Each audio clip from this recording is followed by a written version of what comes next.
That's why sometimes I say rescuers are not afraid of death. So when you pass away, you go there, you meet all of them again. So you got something to look forward to. This is Mr. Chan Chow Wah, a community hero. He's an anthropologist, a filmmaker, and the founder of Animal-Human Alliance. His journey began in the early 2000s after adopting 2 stray cats. That small act opened his eyes to the quiet suffering of community animals and set him on a path of rescue. From feeding the strays in the neighborhood to supporting shelters and caring for the sick, Mr. Chan's efforts slowly grew into a life's mission.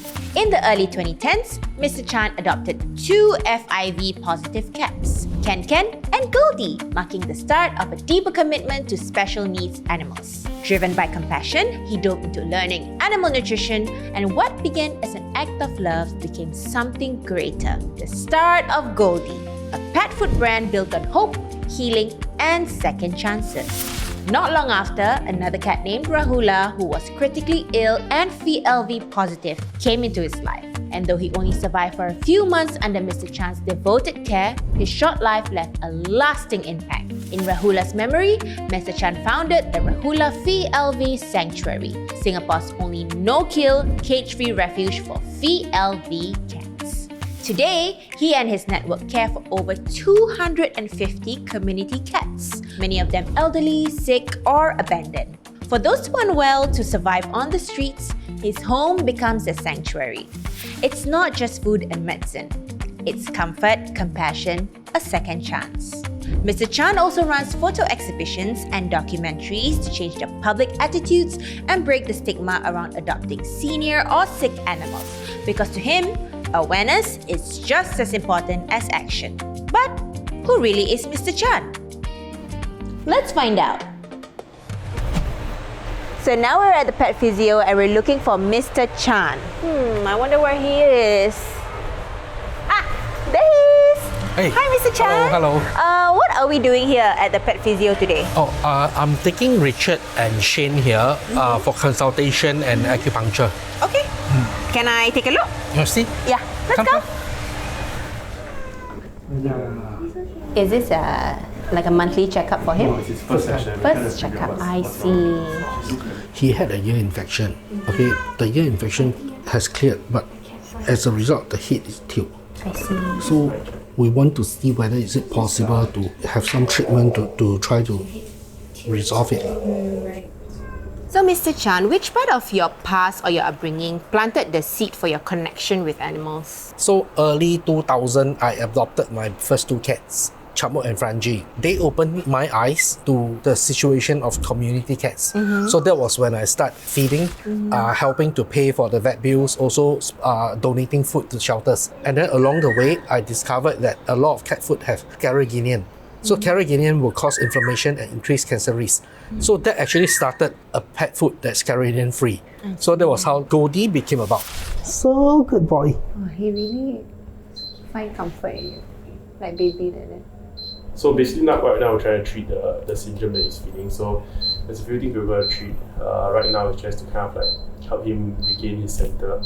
He does have some muscular tightness around his neck region. So we definitely need to treat that as well. I have never in my life managed to hold a cat like that. I don't know why. They usually rub against me. I can pet them, but they will never allow me to hold them like that. Look at him, he's so cute and comfortable. I can really feel your passion for all these animals, right? But what makes them so important to you? If I can help, I just help. So if I come across an animal who is sick, dying, or uncomfortable or frightened, you just bring them in, you give them the home, food, love, and you see them recover. That journey is priceless. Okay, so Shane, he's basically FIV positive, stomatitis. As of today, the drooling and the eye discharge all reduced already. So I thought, we might as well work on boosting his immune system, but he's basically palliative. What does rescue mean to you, beyond saving a life? So my definition of rescue work is, as a rescuer, my job is to understand what is the issue this animal is facing and what resources and what support this animal needs, and to put together all of this to help transform their life. Even if they are dying, you still can give them comfort care, you still can give them a lot of love, so that at least when they depart, they go with love, they go with dignity. Typically, when you see like stray cats outside, do you ever have the feeling of like, oh my gosh, I need to bring them in? So then you don't go out, you go Facebook a lot already. Yeah, right. Have you ever rejected? Have lah. Have to lah. Sometimes no choice. But if I can help, I'll just help lah. And when you reject, what are you feeling in the moment? Not good. I mean, you feel sad doesn't change anything. So I either put in the effort to help them feel better, or if not, help another cat in their memory after they pass away. That's why sometimes I say rescuers are not afraid of death. So when you pass away, you go there, you meet all of them again. So you got something to look forward to. Have you ever felt like you knew when a cat was very grateful to you? I'm tearing for Have you ever felt like a cat was really grateful because nobody cared for them? You give them the permission, the assurance, they feel happy, they let go, they're ready to let go. Yeah. I think it shows in their mannerism and their demeanor also. When they're not even that aggressive, like they find comfort. Like when Richard really put his head in your bosom, he's like, Daddy, I'm scared.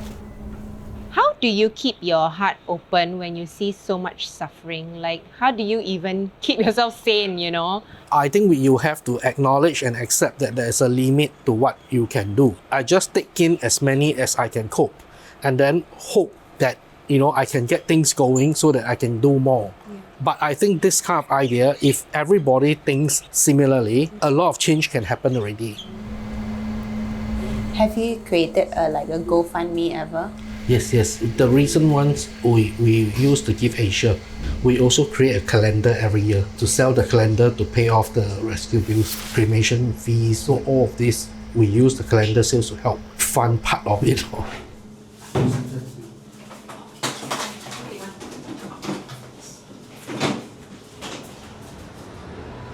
What's one thing you wish more people understood about animal rescue? When people start to see cats and dogs as fellow sentient beings, when I share, they will start to ask, cat got kidney failure cat got stroke And like human, even if with this condition, you give them the help and the support, they can continue enjoy good quality life like human. So I think it's a process of continuous engagement, education, and people will start to change their mind and see things differently. I know you have some cats that were brought to you and they were quite ill, right? Are you able to show us how you would medicate these cats? Okay, so just now at the vet, we brought Shane down, right? Mm-hmm. So the purpose of that session is to try to boost Shane's immune system. I see. Then now we have to subcut him to protect his kidneys. So we will have to pump the water in every day. What I try to do is when I subcut, I will talk to him, sayang him, so that he don't even realize the subcut is going on. Shane, what a good boy. I think there was one stage where I have maybe about 4 or 5 cats all with kidney failure. So I need to subcut them every day. And it's not practical to bring them down to the vet every day. But the vets are all very kind. If you need help with all these things, they will teach you how to do it. They will also give you a lot of tips on how to look after them, how to care for them. It can be stressful, a lot of inconvenience. If you're not careful, then you get all the cat scratch. Then you end up in hospital. I have been admitted 3 times for surgery. So this is one of the surgery scar. Then here also. But at the end of the day, when you see miracles happening, when you see the animals get well, I think that feeling you cannot describe. Okay, Mr. Chan, can you introduce some of your cats to me? Yeah, okay, so this is Maki. Oh, she's a bit shy. What's her name? Maki. Maki? Oh, hi Maki. Don't want to be on camera. Okay lah. So she had an owner. Mm-hmm. She's a senior cat. Mm-hmm. Her owner was not well and was not able to look after her anymore. Mm-hmm. And I think for a senior cat like her, she may not have too much time, maybe a few more years to go. Mm-hmm. So okay, we just bring her in, let her be happy, and then as and when we can, we bring her to the owner. Jonah, sit here. Someone saw Jonah, rescue him, and then we adopted him. So at that time, what happened was, at that time, this cat Teddy was also abandoned. So at that time, don't know what happened. Teddy and Jonah, both of them like got sibling rivalry one. They will scream at each other. So when we were launching the dry food ride, we put both of them. Both of them are model. We let them all the same, no need to fight.